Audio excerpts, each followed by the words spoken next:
And now, Legal Perspective with Nick Clekis. Dealing with a workplace injury is challenging enough without having to navigate the often complicated world of workers' compensation. To better understand this process, we are joined by Jackie Drescher, attorney with Clekis Law Firm. Jackie, great to have you with us today. Thank you. And what are the most common challenges that people run into when filing a workers' comp claim?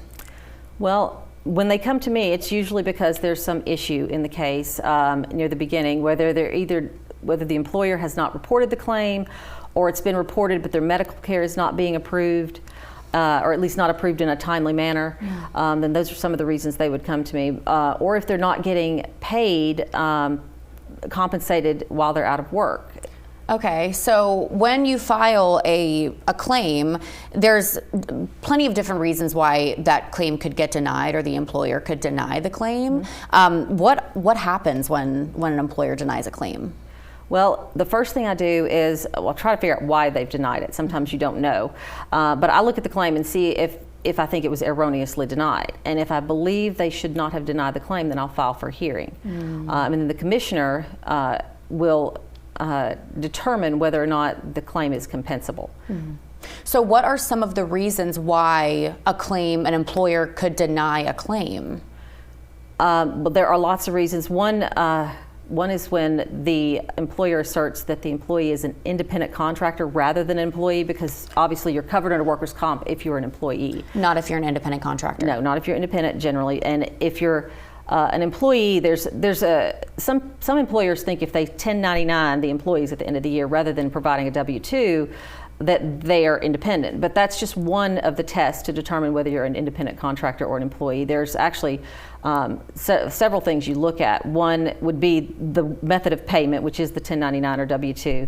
Another is the right to control, the ability to control, which is how much direction the employer provides to the employee. An independent person has sets more of their own schedule and their daily events of what they're going to do, where the employer does not tell them exactly the order. Like, for example, if you're a delivery person, the order that you deliver the packages, where you go, how you do it, and what you wear. The more control the employer has, the more likely you're an employee. Okay. Then another prong is the right to fire. And in South Carolina, we are employees at will. And if you are an independent contractor, sometimes there's a clause in that agreement where there might be a penalty if they let you go early. But if you're an employee, most of us are employees at will, and we can quit or we can be fired. And then the other thing is who furnishes the equipment. If you're doing a job and your boss provides the truck and the tools and everything you need to do the job, then it's more likely you're an employee. Where if you provide your own materials, and it doesn't have to be a trucking type of situation, it could be in an office as well. The more your employer provides for you, the more likely you're an employee. So we look at all of those things in totality to determine whether or not someone is an employee versus independent contractor. And now, speaking of that, the way that an attorney can help in a situation with a workers' comp claim, can you kind of expand on why it is so important to seek the help of someone who really understands how this all works? Well, first of all, it's a lot easier to prevent problems than to correct them after they occur. And one thing we're able to do, we want you to get your medical treatment in a timely manner, and sometimes that's not being done. And we can file for hearing to expedite that, because that could actually delay your recovery. If you're not getting income as you go along, and temporary total disability is the method of payment through the insurance company when you're out of work. That generally is 2/3 of your average weekly wage, but you don't pay taxes on it, so it's supposed to be roughly like your take-home pay, but it's not exact. But if the employer is not paying that, then you can't get by on a day-to-day basis. But all of the issues that you have in a comp case, we can help to prevent problems before they occur. I've had some situations where the employer tells the employee, you're on light duty, we don't have anything for you, come back when you're well.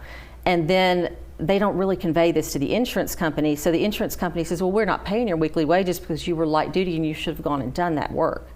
And unless we get, if we get an honest employer that says, yeah, I told them that, then that's great. But if you get someone that says, well, they just weren't here, then we have trouble proving that they were entitled to the TTD if we're facing it after the fact. But if I'm there on the front end, I'm making sure that that's taken care of before it becomes an ongoing problem. Jackie, how can someone get in touch with you and Clekis Law Firm if they are looking into filing a workers' comp claim? Well, we have 2 locations to serve you. One is in is North Charleston, 2850 Ashley Phosphate, and one is downtown, 171 Church Street, Suite 160 here in Charleston.